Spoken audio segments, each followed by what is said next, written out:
मेरा नाम पिंकी है और मैं गरीब परिवार की रहने वाली लड़की थी।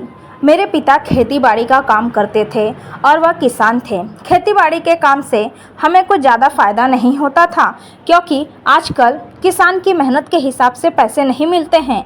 हम 2 बहनें और 1 भाई हैं।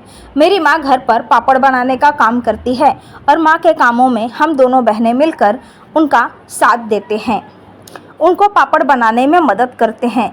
मेरी माँ के हाथों में इतना स्वाद है कि पापड़ बहुत जल्दी ही बिक जाया करते थे।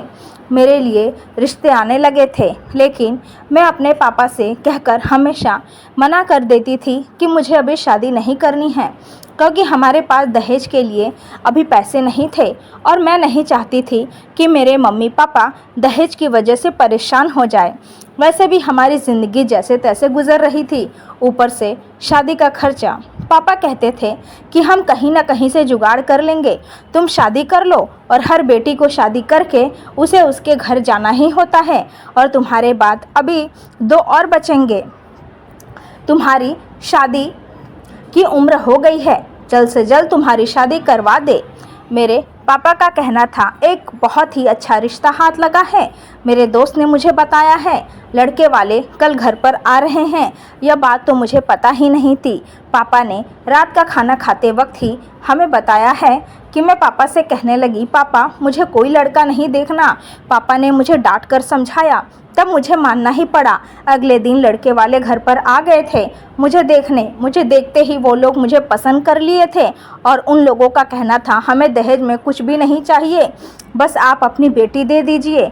घर पर आए रिश्तेदारों ने हमारी शादी पक्की कर दी थी। मेरे मम्मी पापा को भी शादी से कोई एतराज़ नहीं था। लड़के वालों को शादी की बहुत जल्दी थी, इसीलिए मेरी शादी 1 महीने के अंदर ही बहुत सादगी से मंदिर में हो गई थी। जिस लड़के से मेरी शादी हुई थी उस लड़के का नाम अजय था। विदाई के समय मेरी माँ मुझे समझाई थी कि बेटी छोटी छोटी बातों को लेकर अपने पति से लड़ाई मत करना और हर हाल में अपने रिश्तों को बचा कर रखने की कोशिश करना। मैंने अपनी माँ की यह बात को अपनी पल्लू में बांध ली थी और मैं विदा होकर अपने ससुराल आ गई थी। मेरे ससुराल में मेरी सास नहीं थी, बहुत साल पहले ही वह इस दुनिया से चल बसी थी। मेरे ससुराल में मेरा एक देवर और मेरी एक ननद थी। जब मैं शादी की पहली रात थी, जब अपने कमरे में बैठी थी घूंघट लिए, तब मेरा पति अजय कमरे के अंदर आए और फिर चिल्लाने लगे मुझ पर। किस बात पे चिल्ला रहे थे मुझे भी नहीं पता। ऐसा लग रहा था वह ड्रिंक करके आए हैं और फिर उन्होंने मुझे एक थप्पड़ मार दिया और बहुत सी बातें बोल रहे थे चिल्ला चिल्ला के कि मैं शादी की पहली रात ही रोने लगी। अपने पति का यह बर्ताव देखकर मुझसे सहन नहीं हो रहा था। यह सब मेरे पति की आदत मुझे ज़रा भी पसंद नहीं आई थी कि कौन सा पति शादी की पहली रात अपने पत्नी पर हाथ उठा देता है, वह भी बिना वजह के। फिर कुछ देर बाद मेरा पति मुझे चुप कराने लगा और मुझसे कहने लगा, आज की रात को बर्बाद करोगी क्या। और फिर उसके बाद मेरे पति ने मुझे प्यार किया था। सुबह जब हुई तब मेरा पति फटाफट काम पर चला गया था और मैं किचन में आकर नाश्ता बनाने की तैयारी करने लगी। मेरा पति नाश्ता किए बगैर ही काम पर चला गया था। जाते जाते मेरे पति मुझसे कह गया था मैं कैंटीन में खा लूँगा। मेरी ननद मेरे पास आई थी। मेरी ननद बहुत ही अच्छी और समझदार लगती थी। वह मुझसे बहुत अच्छी तरीके से बात कर रही थी और मेरा 1-2 बार वह काम पर हाथ बटा देती थी। मेरा देवर मेरे पति से बाद में जाता था। मैंने फटाफट नाश्ता बनाकर अपने देवर को नाश्ता करा दिया था और उसके बाद मेरा देवर काम पर चला गया था। मेरे ससुर को देखकर यह लगता ही नहीं था कि वह 3 जवान बच्चों के बाप हैं। मेरे ससुर ने अपने आप को पूरे तरीके से मेंटेन करके रखा था। मेरे ससुर अंधे थे, वह देख नहीं सकते थे, वह महसूस करके ही अपना काम कर लिया करते थे। मेरे ससुर की आदत भी बहुत अच्छी थी, लेकिन कभी कभी उन्हें देखकर बहुत अजीब लगता था। कहने को तो वो अंधे थे, लेकिन मुझे हमेशा ऐसा ही लगता रहता कि वह मुझे घूर घूर कर देख रहे हैं। उनके इस तरह देखने से मेरा पूरा शरीर कांप उठता था। मैं उनसे कुछ कह भी तो नहीं सकती थी। मेरा देवर पूरा दिन काम पर रहता था। घर पर मेरे ससुर और मेरी एक कुंवारी ननद रहती थी जो बेहद खूबसूरत थी, जो सुबह कॉलेज जाती तो दोपहर तक वापस आ जाया करती थी। उसकी तरफ से मैं बहुत खुश रहती थी। मेरी ननद की तरफ से मुझे कोई प्रॉब्लम नहीं थी। मेरी ननद मेरे काम में हाथ बटा दिया करती थी कॉलेज से आने के बाद। लेकिन मैं अपने पति से परेशान थी। शादी की पहली रात ही मेरे पति ने मुझ पर हाथ उठाया था, मुझ पर जुल्म करने शुरू कर दिए थे। वह मुझे मारता पीटता था, छोटी छोटी बातों पर मुझसे झगड़ा किया करता था। मेरी ननद मुझे समझाती थी कि भाभी भैया को आप जवाब क्यों नहीं देती, क्यों आपको मारते हैं, आप इस तरीके से सहकर मत लो, वह जुल्म करते हैं तो आप उनको रोको। मैं अपने पति से बहुत डरती थी। अभी कुछ दिन पहले की ही बात है, मेरे पति ने मुझे तंबाकू बनाने के लिए कहा था और मैं हाथों में तंबाकू ली और उसके बाद चूना ज़्यादा ही निकल गया।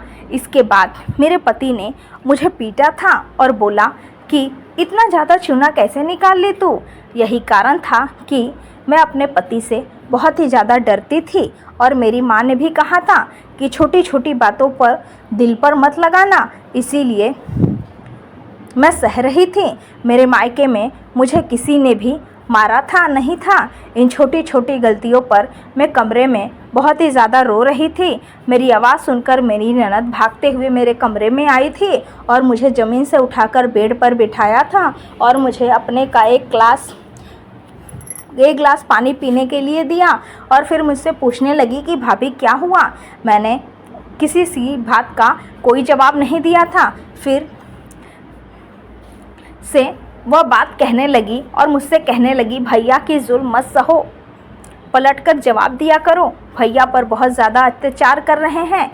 मैं अपनी ननद की बातें सुनकर खामोश रहती थी, क्योंकि मेरी माँ ने ही समझाया था अपने पति से लड़ाई मत करना। अपने पति से लड़ाई करके कहाँ जाती मैं अपने मायके भी तो नहीं जा सकती थी।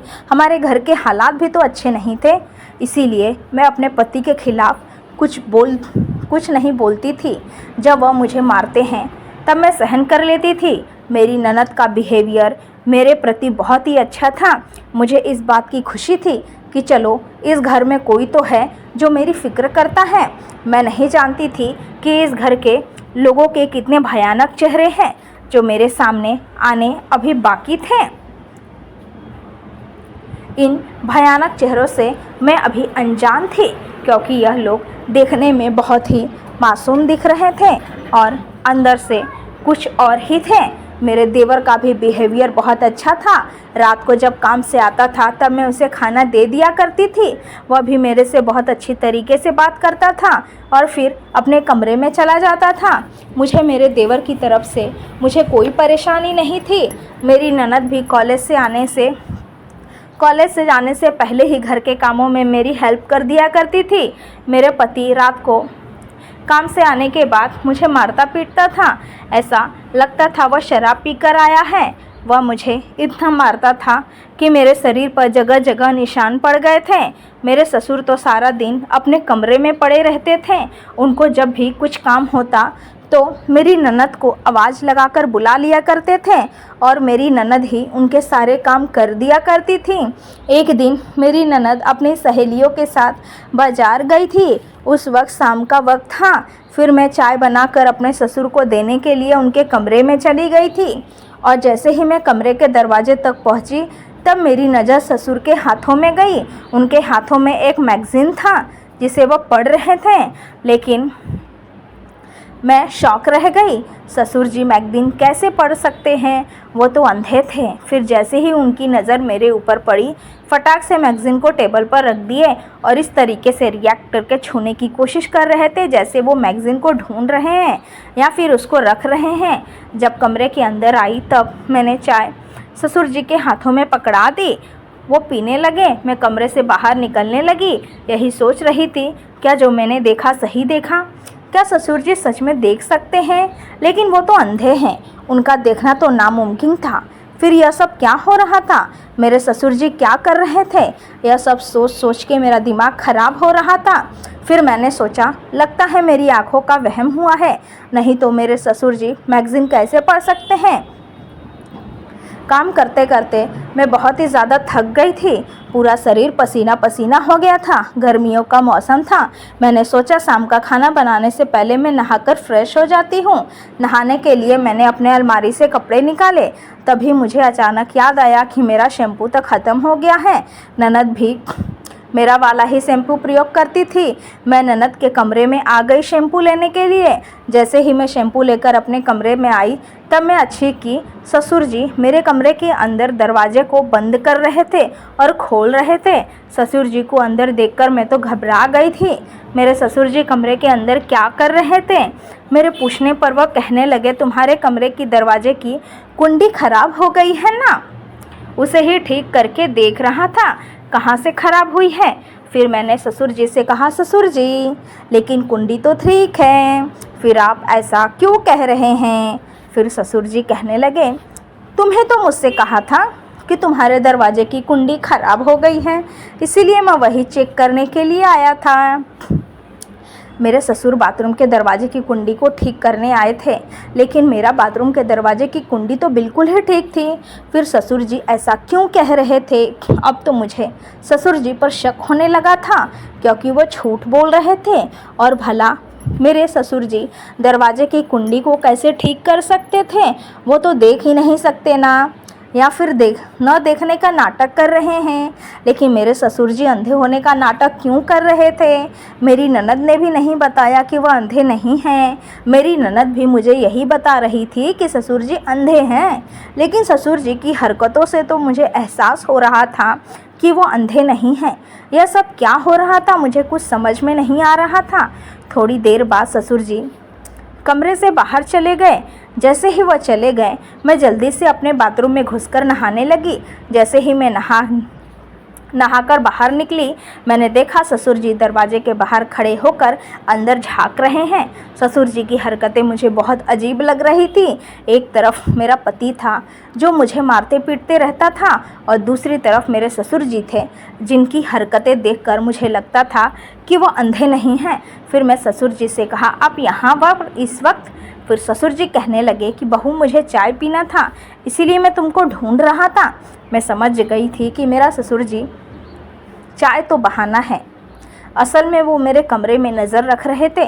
ससुर जी की हरकतें बड़ी अजीब होती जा रही थी। मैंने ससुर जी पर कड़ी नज़र रखना शुरू कर दिया था। अब तो हर रोज़ ऐसा ही होने लगा था। जब भी मैं नहाने जाने वाली रहती, ऐसा लगता कि ससुर जी को पहले ही पता चल जाता है कि मैं नहाने जाने वाली हूँ।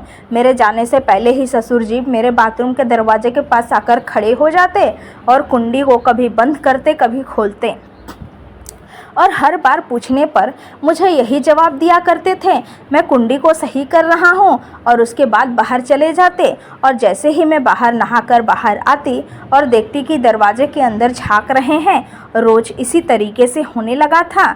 यह बात मैं किसको बताती? अपनी ननद को, या अपने पति को, या फिर अपने देवर को? क्योंकि कोई भी अपने बाप के खिलाफ यह सब नहीं सुन सकता था।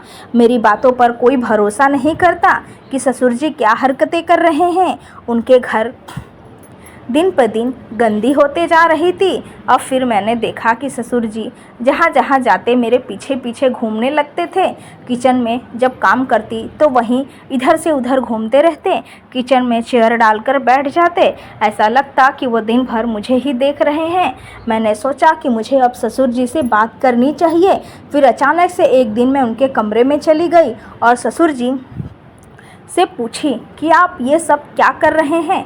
आपकी उम्र देख रहे हैं, मैं आपकी बहू हूँ, मेरे साथ ऐसा कैसे कर सकते हैं आप? चुप चुप कर मुझे देख रहे हैं।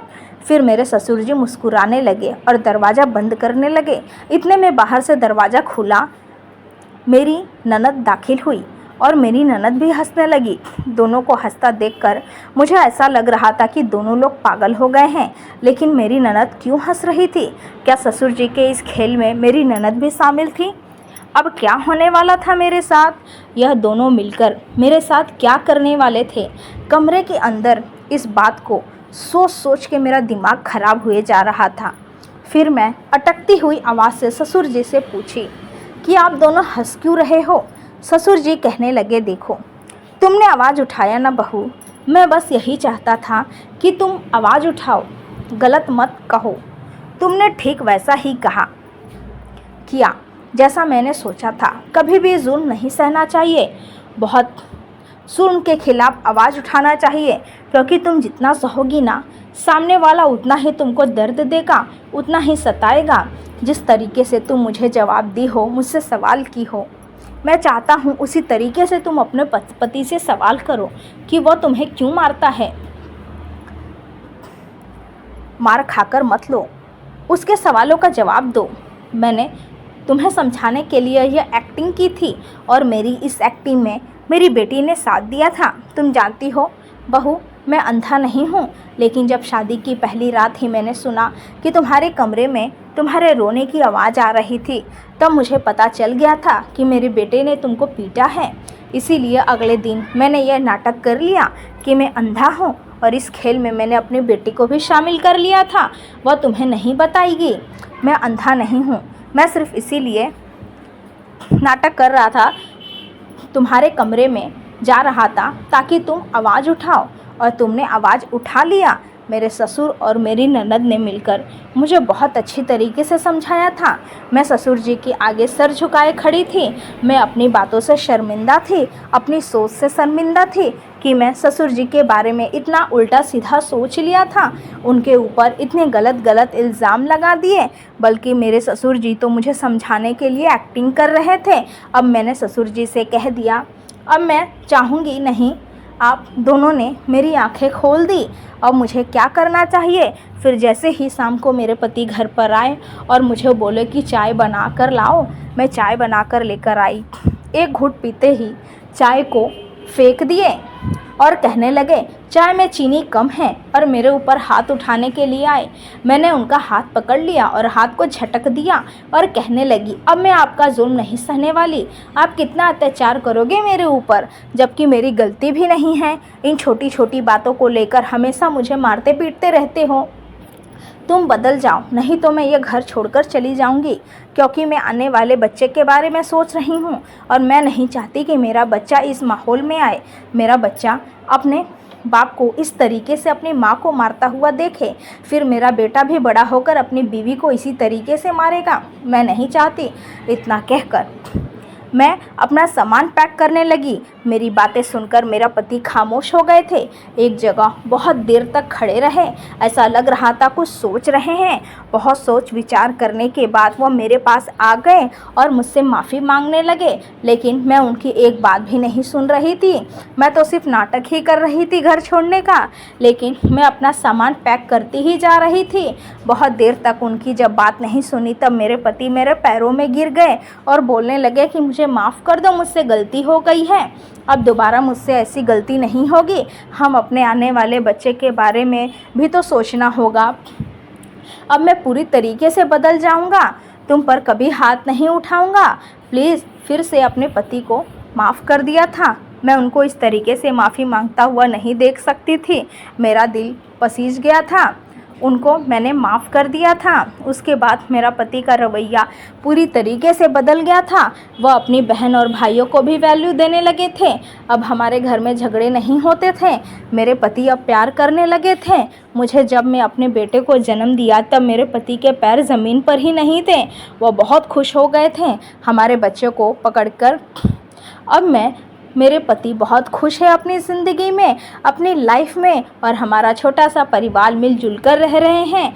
मैं अपनी ननद, देवर और ससुर जी के साथ रह रही हूँ, और मेरे पति काफ़ी सुधर गए हैं, या यूँ कहूँ तो पूरी तरीके से बदल गए हैं। मैंने अपने बेटे का नाम आर्यन रखा है। मैं आप लोगों से रिक्वेस्ट करना चाहती हूँ कि आप औरत को नौकरानी या फिर अपनी मार का हिस्सा ना बनाओ। औरत को इज्जत देना सीख लो, चाहे वो अपनी माँ हो, बहन हो, बेटी हो, या फिर पत्नी ही क्यों ना हो। और मैं औरतों से भी यही कहना चाहूँगी, आप ऐसे मर्दों का जुल्म बिल्कुल भी बर्दाश्त ना करें। आप जितना सहोगे, मर्द उतना ही दबाते जाएंगे। अत्याचार के खिलाफ आवाज़ उठाएं, तभी आपकी ज़िंदगी बेहतर हो पाएगी। उम्मीद है दोस्तों आपको ये कहानी ज़रूर पसंद आई होगी। कहानी पसंद आई है तो वीडियो को लाइक और अपने दोस्तों को शेयर करना ना भूलें। ऐसी ही कहानियाँ सुनने के लिए हमारे चैनल को सब्सक्राइब ज़रूर करें। नोटिफिकेशन बेल को ऑल करना ना भूलें, जिससे वीडियो की आने वाली हर अपडेट सबसे पहले आपको मिले। थैंक्स फॉर वॉचिंग दोस्तों।